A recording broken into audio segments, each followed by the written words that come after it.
በስመ አብ ወወልድ ወመንፈስ ቅዱስ አሐዱ አምላክ መድኅን እግዚእ ትንሣኤ ሙታን በአብይ ኃይሎ ስልጣን አስሮ ለሰይጣን አጋዞ ለአዳም ሰላም እንዘየሰ ሆነ ፍስሐ ወሰላም።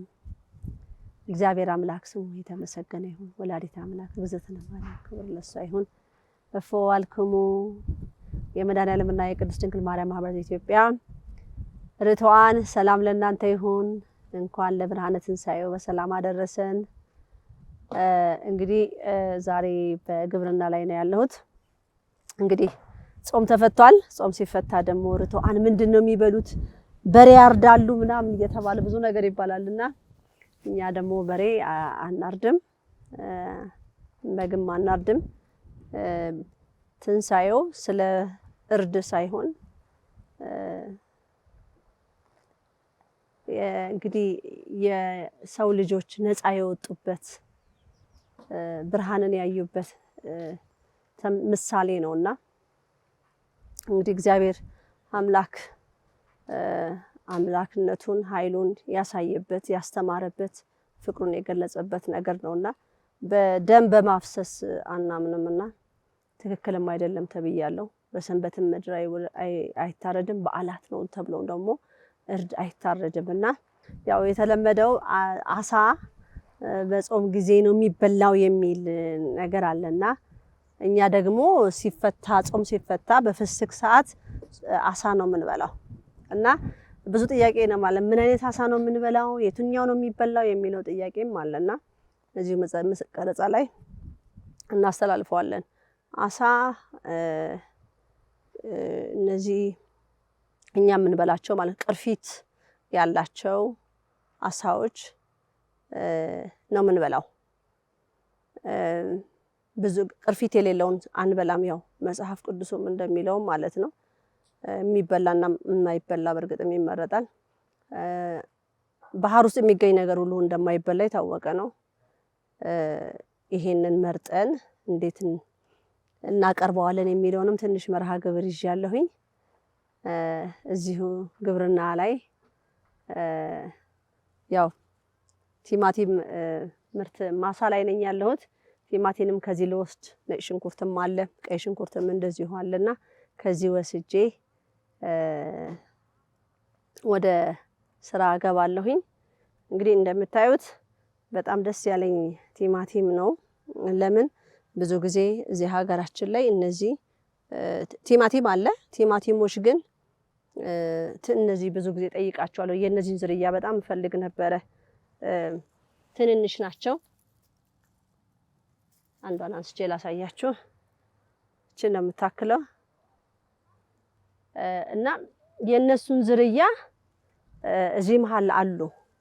ትልልቅም ቲማቲሞች አሉ፣ አነስም ያሉ አሉና ብዙ ጊዜ ደግሞ ለአሳ እነዚህ በጣም ቆንጆ ናቸው፣ ይጣፍጣሉ። ከዚህ አነስ ያሉት ዝም ብሎ ሳይቆርጡ በራሱ ብቻ ነው የሚበሉት ማለት ነውና ይሄን አይቼ ደስ ብሎኛል። ይሄንን ዘር እዚህም አይቻለሁ። እየዞርን ያለን ትንሽ ይሄው እንደምታዩት እነዚህ ትልልቅ ቲማቲሞች ናቸው። በርግጥም ግን እንዴት እንደደረሱ ማለት ነው። በዚህ አመት ቲማቲም በሚገርም ሁኔታ ነው ያማረው። አያያዙም በጣም ያምራል። ዝናብም ያው መጋቢት ላይ ዘንቧል እና ጥሩ ውጤት አለው። በጣም የሚገርም ነው። ይሄውላችሁ እነዚህ ቲማቲሞች ይሄው እዚህ ጋርም አሉ። እንደማንዳ ትንሽ አላሳያችሁ ቻት አንደኛ እነዚህን ቲማቲሞች ለምወድበት ምክንያት ምንድነው? ጊዜ አይወስዱም ለማደግ ብዙ ጊዜ አይወስዱም። ይሄው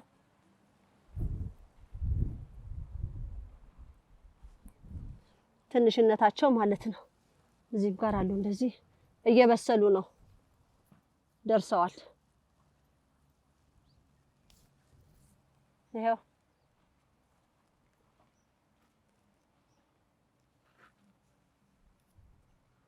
በጣም ነው የሚገርመው። በጣም ነበር ስፈልጋቸው ዘራቸውን ስፈልግ ነበር የነዚህን ቲማቲሞችና ለክተታቸው እዚህና ያ ትልቆቹን ወስዳለሁ ለሰላጣ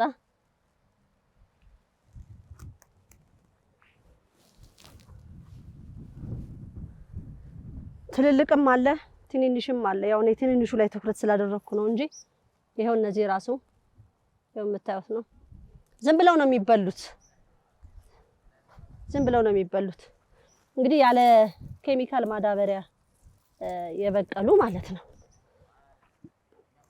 ያው እዚህም ጋር የሚገርሙ ነው። ያው እነዚህ ደግሞ ተለቅ ይላሉ ከሌላው። እዚህ ትንሽ እንትናቸው ከፍ ያለ ነው። ከስርም እዚህ ጋር ይሄው አለ። ዛሬ የተወሰኑት ወደ ከተማ ይሄዳሉ። ይሄ እንዳልኩት ዝናብ ስለነበረ ቆንጆ እንትን ነው።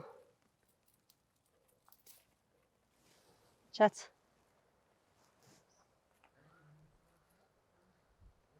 እንደውም ቆይ በደረጃ ናቸው ያሉት። ቅርጻቸው ራሱ በጣም ነው የሚያምረው። ሀገራችን ላይ ብዙ ጊዜ አይታዩም እነዚህ ዝርያዎች። ትልልቆቹ ናቸው የሚታዩት። ቲማቲም በጣም ጥሩ ነገር ነው ለጤና። እዚህ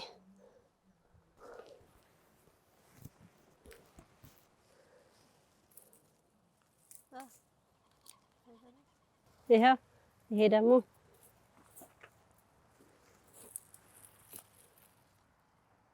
በጣም ደስ ይላል። እስቲ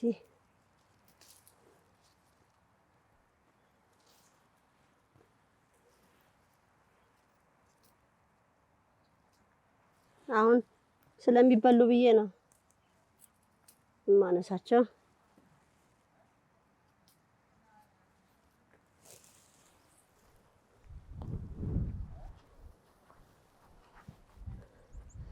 እንዳለ እዛ ጋር የምታዩት በሙሉ በስሏል። ቲማቲሙ ትልልቅ ቲማቲም ሁሉ አለ።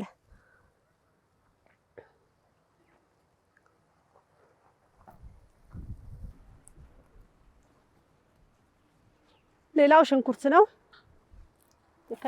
የሚያስፈልገኝን ትንሽ እወስዳለሁ።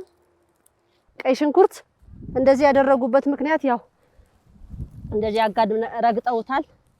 ወደዚህ እንትን እንዳይ ወደ ሽንኩርቱ እንዲገባ ነው ሐሳቡ ማለት ነው።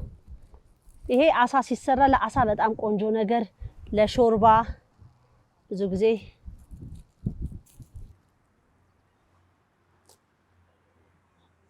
ታረጣለች።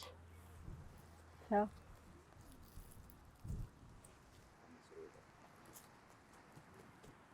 ከእናንተኑ ነው የወጣው።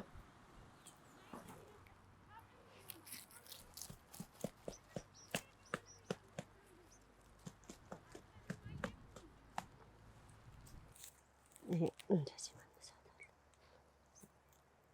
ታጠባል። ብዙ ጊዜ ለሾርባ ለአሳ ይሰራበታል።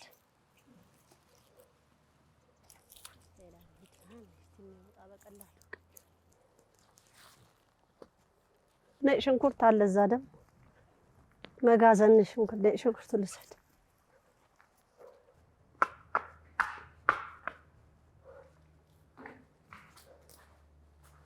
ነጭ ሽንኩርት አለ ተወሰነ ይዛለ።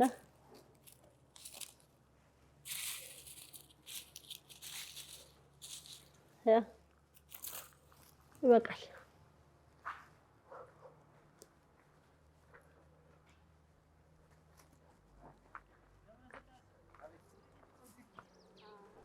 እጄ ልታጠብና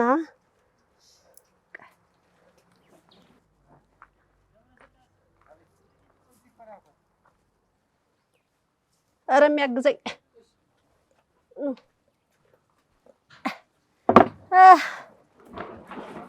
እንዳይፈነዳብኝ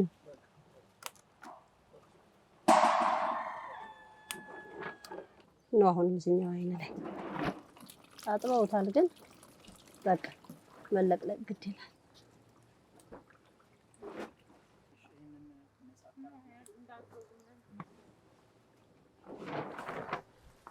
እሳት ተቀጣጠለ።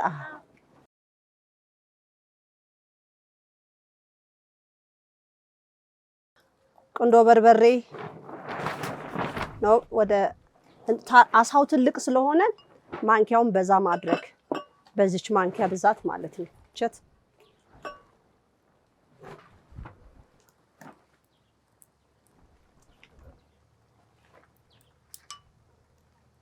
ይሄ ብዙ ከሁለት ማንኪያ በላይ እንኳን ብዙ የማያስፈልገው።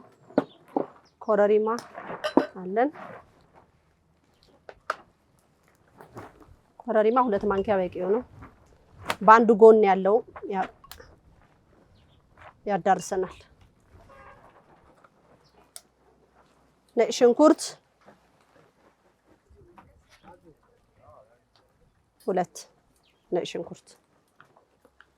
ከዛ ደግሞ ጨው 1 ማንኪያ በቃል። ከዛ ይሄው ወይን የቤት የተዘጋጀ ወይን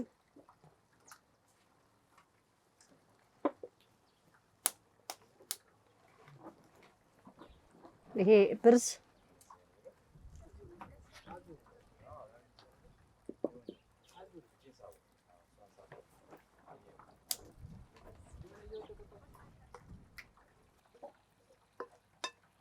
እንግዲህ እርሻ ቦታ መተን በግ አይደለም ያረድነው፣ አሳ አርደናል። ያው ቆንጆ ነው፣ ተቀላቅሏል። ለቃናው ቆንጆ ነው። ይሄ ወይኑ ቤት የተዘጋጀ ነው፣ ያዘጋጀሁት ነው። ብርዙም ደግሞ እንደዚሁ መረር ያለ ነገር መሆን አለበት ብዬ ስላሰብኩ ነው ይሄንን ያደረኩበት።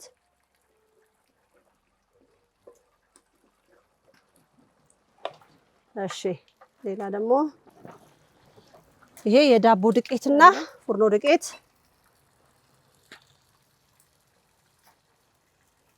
እዚህ ጋር መቀላቀል አለበት ብዬ አምናለሁ።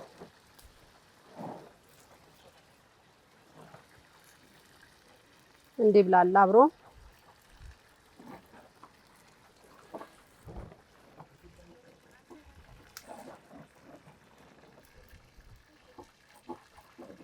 ልክ ቀይ ስጋ ነው ውስጡ የሚመስለው። እንግዲህ ይሄ ጾም ሲፈታ የሚበላ ነው።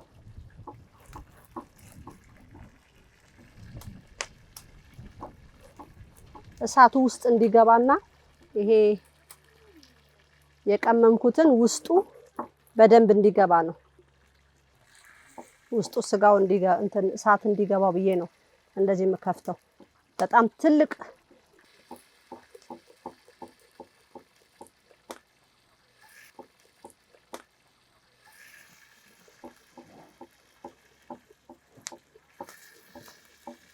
አጥንቱ ድረስ ነው የገባሁት።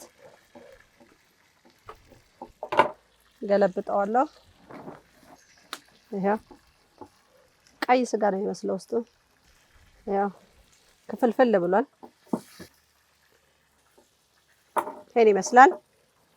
ከዛ የዱቄቱ የዳቦ ዱቄት የተፈጨ ዱቄትና እንትን እንዳልኩት ብዙ ጊዜ ዱቄቱን ነው ብዙ ሰው የሚነሰንሰው፣ ግን ይሄ እንደዚህም መሰራት ይችላል። እኔ ብዙ ጊዜ እንደዚህ ነው የምሰራው እና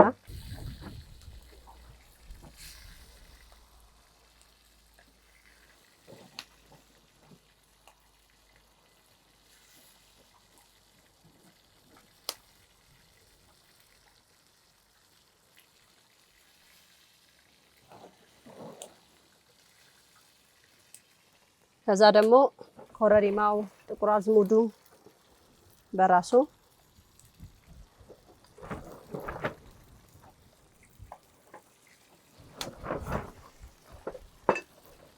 ይሁንና እዚህ ውስጥ ይገባል። ነጭ ሽንኩርትም አለው፣ ጨው አለው።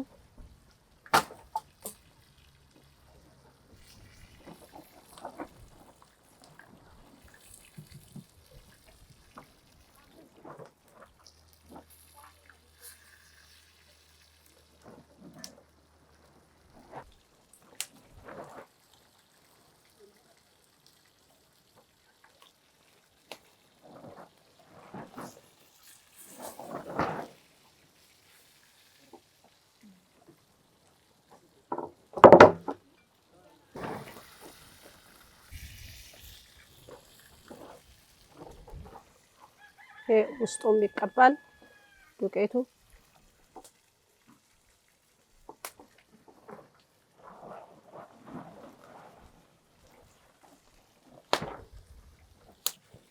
እዛሄ ያለ ቁንዶ በርበሬው፣ ኮረሪማው፣ ነጭ ሽንኩርት፣ ወይንና ብርዙ ማለት ነው።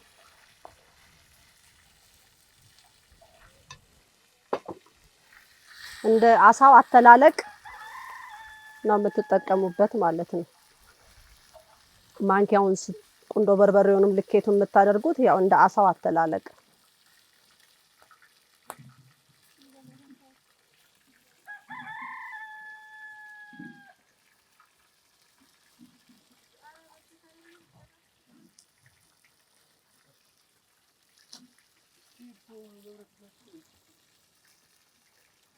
እዚህ ውስጥ ይሄው ይገባል ነጭ ሽንኩርቱ።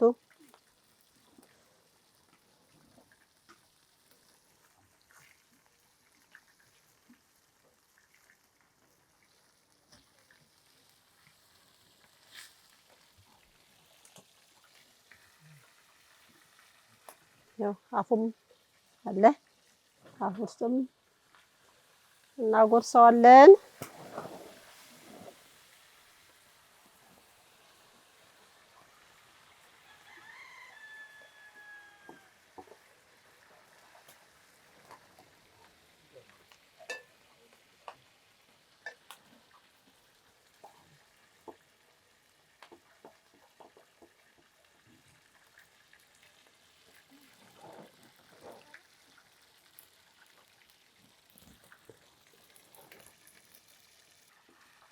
ሌላ ጊዜ ምንድነው እንደዚህ ተቀብቶ ትንሽ ሰዓት መቀመጥ አለበት ውስጡ በደንብ እንዲብላላ ማለት ነው።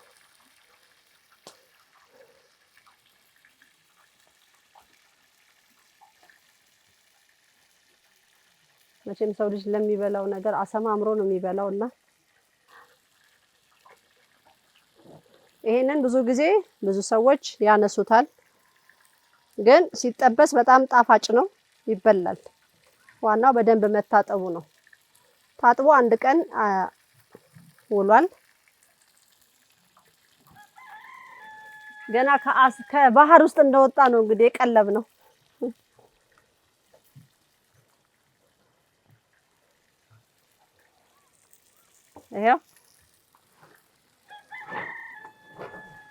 ይሄ ወይን በቤት የተዘጋጀ ወይን ነው። ገዝቼው አይደለም፣ በቤት የተዘጋጀ ነው። ልክ እንደ ብርዙ ማለት ነው።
ያው በጣም አሳው ትልቅ ስለሆነ የግድ እንደዚህ እያደረኩ እሳት እንዲነካው ማድረግ አለብኝ።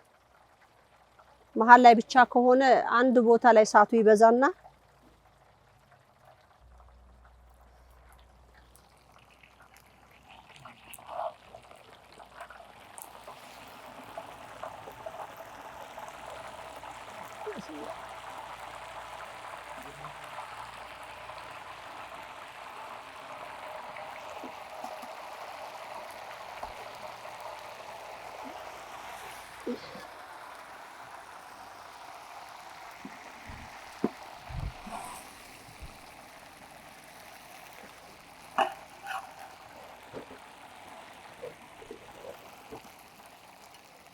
ያው የምታዩት ከለር ነው ያለው።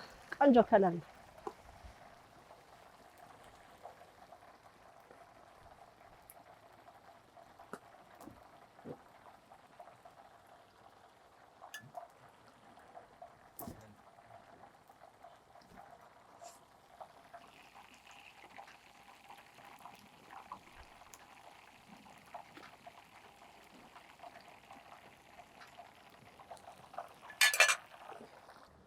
ኪያር ይባላል። ይሄ ኪኬምበር የሚባለው ማለት ነው።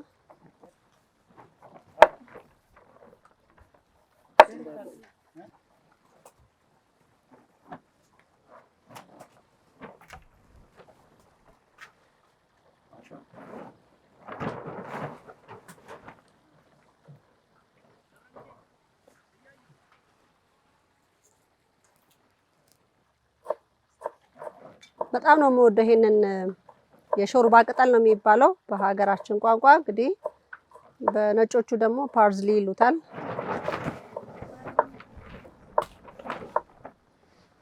ትንሽ ነው የምፈልገው ከአሳ ጋራ በጣም ቆንጆ የሆነ እንትን ስለሚሰጠው።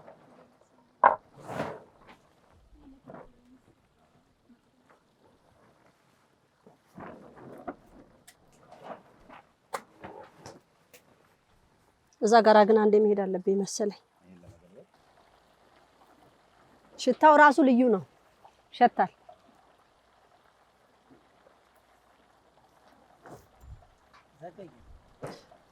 ወይኑ በራሱ መረር ያለ ነገር ስለሆነ ለአሳ ቆንጆ ጣዕም ይሰጠዋል። ጨውም ቢያንሰው ወይኑ ራሱ መረር ያለ ስለሆነ አሳ በራሱ በተፈጥሮም ጨውነት ስላለው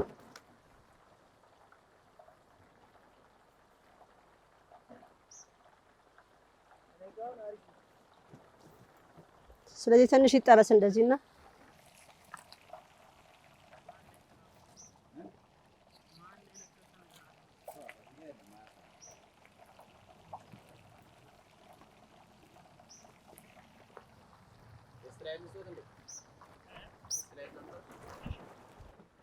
ይሄው እነዚህ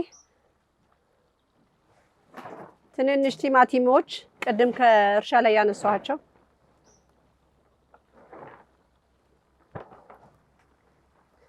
ሌላም አለ እንደዚህ የበሰለውን እያየሁ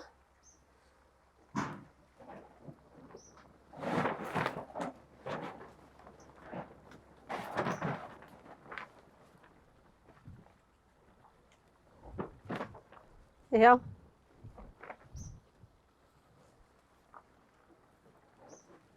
እንግዲህ አገልግል ይሄንን ሊኖረው ይገባል።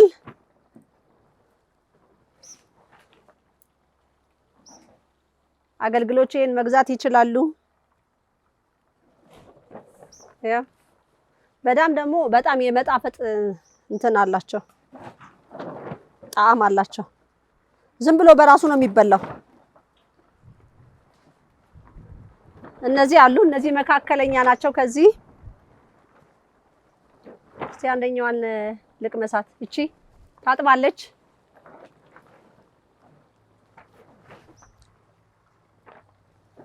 በጣም ነው የሚጣፍጠው።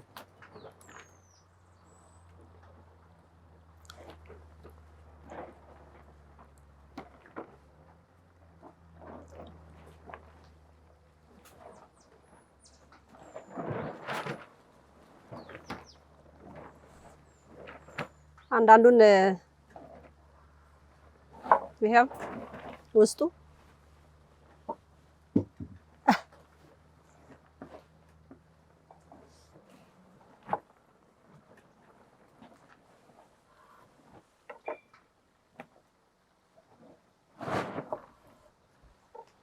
ይሄው አሁን ያነሳሁት ሽንኩርት ይሄ በጣም ለሾርባ እንደዚህ ለአሳ ብዙ ጊዜ የምጠቀምበት ማለት ነው። ታጥቧል። እሱን እንጠቀማለን። ሽንኩርት ማለት ነው። ይሄ ማለት ሽንኩርት ነው።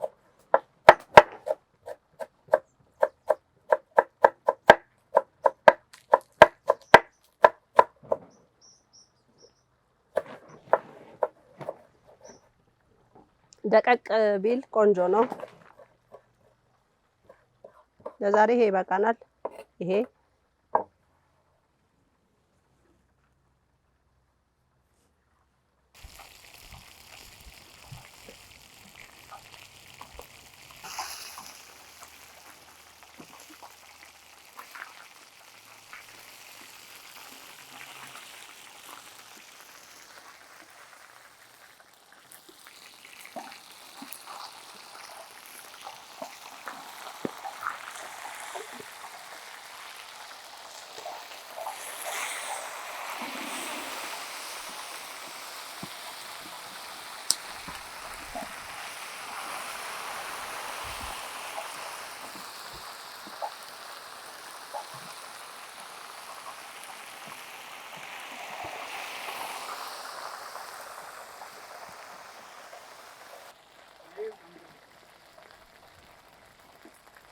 በጣም ትልቅ አሳ ነው።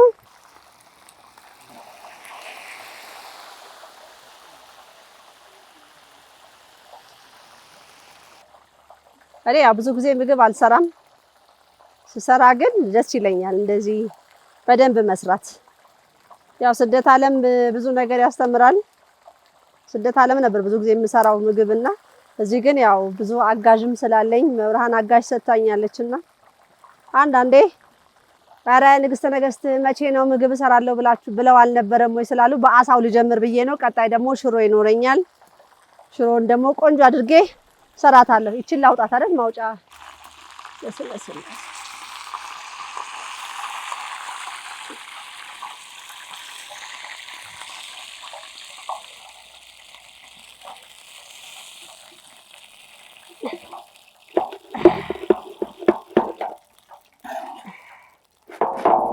በጣም ቆንጆ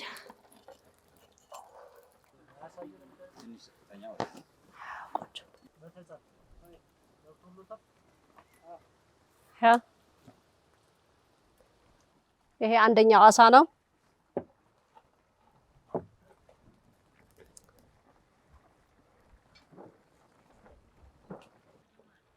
አንዳንድ ሰው አይናቸው ላይ ያደርጉታል። እኔ ምግብ ላይ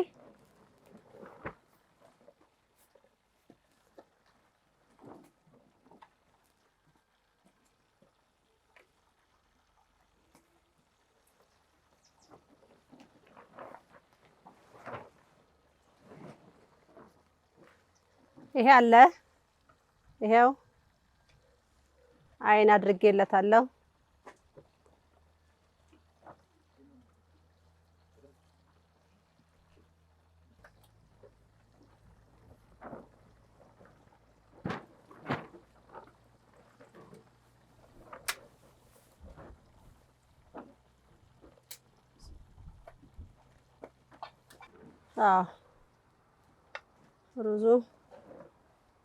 ሩዝ የሚወድ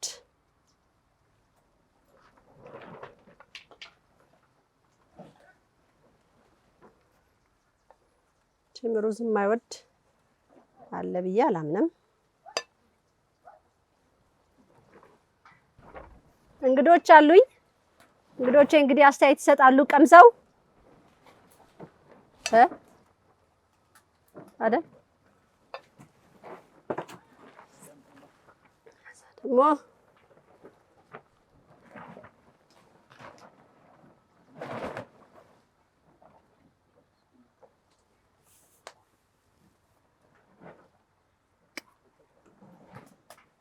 አለቀ። አዋዜ አለ። አዋዜ እንግዲህ ሲበላ አብሮ ይቀርባል።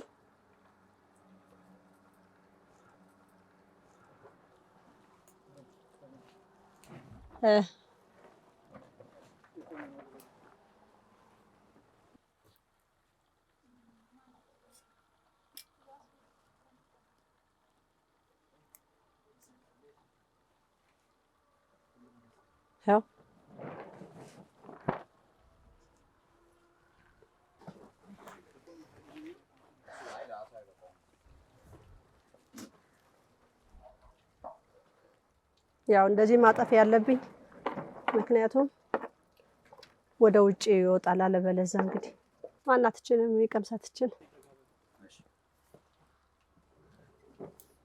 ቆንጆ ጨው አለቀ። እሺ አሁን አሳ በጣም ወዳለው አንደኛ ጤና ነው። እኛ የምንበላው አሳ ምንድነው የሚለው ቢሰራ ደግሞ እንደዚህ አድርገን መስራት ቤት ውስጥ እንችላለን። እንደዚህ ጾም በሚፈታ ሰዓት እንደዚህ አድርገን ማቅረብ እንችላለን ቤት ውስጥ። የግዴታ በግ ዶሮ ይታረድ አይደለም፣ ቀለል አድርጎ መስራት ይቻላል። አዋዜ አለ። አዋዜውም በብርዝ ነው የተሰራው። ከዛ ጋር ተደርጎ አሁን እንግዲህ ወንድሞቻችን ይቀምሱና ይነግሩናል፣ አስተያየት ይሰጡናል። ይሄ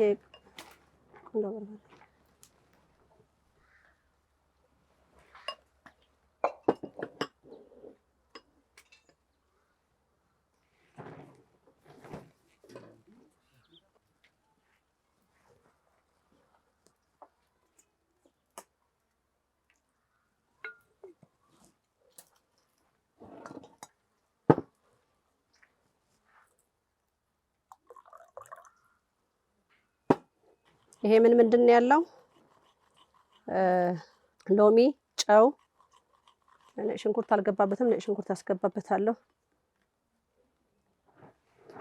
ትንሽ ነጭ ሽንኩርት፣ ትንሽ ለአመልታሃል ለቃና ያህል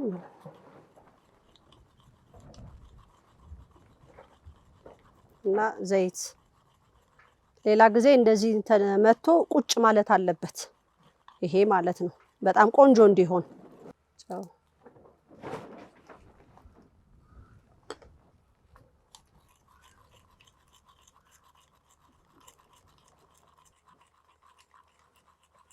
ቤት ውስጥ እንግዲህ እንደዚህ ማዘጋጀት ትችላላችሁ ማለት ነው። ይሄው ወፈር ያለ ነው። የበለጠ ሲቀመጥ ደግሞ ቆንጆ ይሆናል።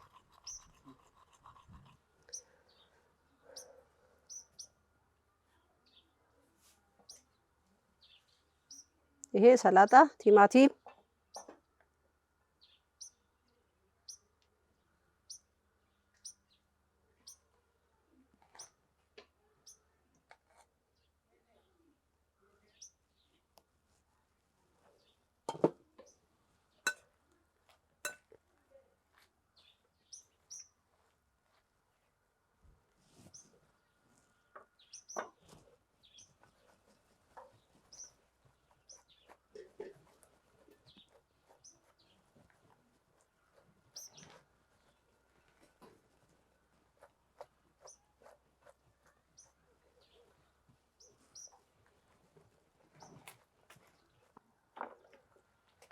ይሄ ዙሪያውን በሰላጣ ነው ማረገው።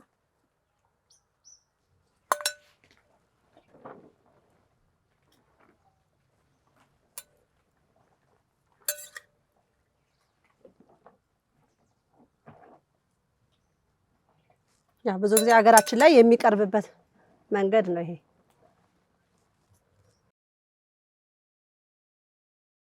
ይሄ አዋዜ፣ እዚህ ጋር ደግሞ ጨው አለን።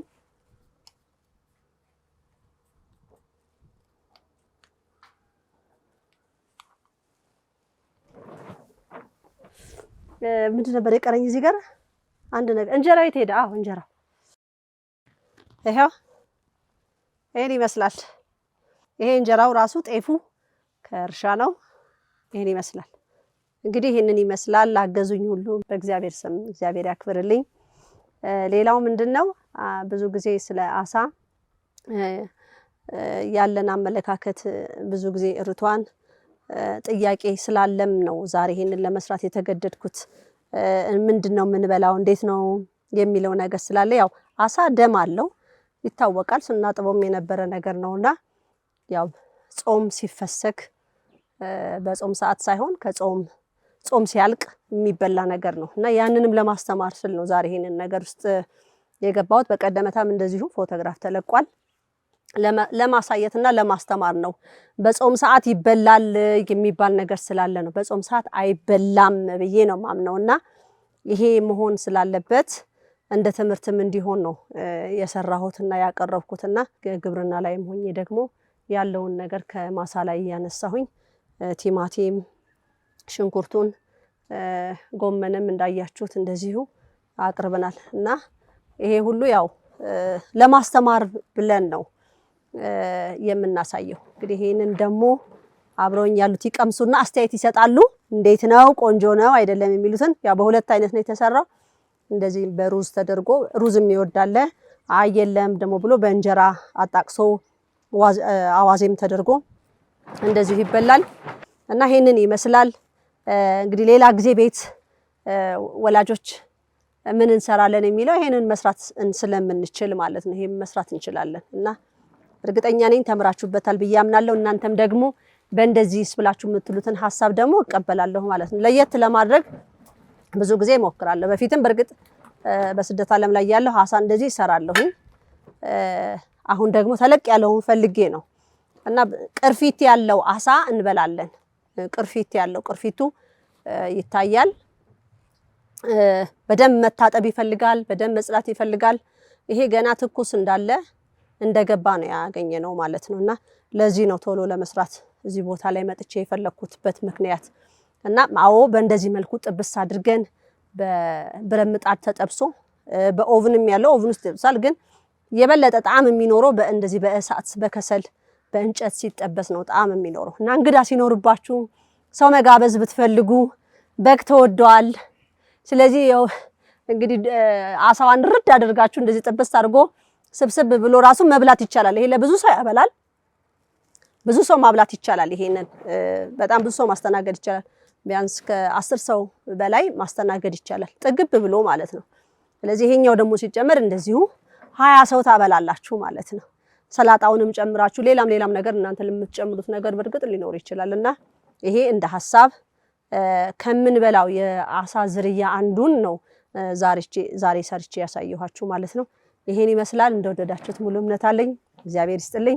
እንግዲህ ደግሞ ሲቀምሰን ደግሞ ያለውን አስተያየት እንሰጣለን። ወስብሐት ለእግዚአብሔር ወለወላዲቱ ድንግል ወለመስቀሉ ክቡር። ይቆየን። ይምሃረነ ወይሳነነ በርትዕት ተዋሕዶ ሃይማኖት ያጽናነን። አይኩን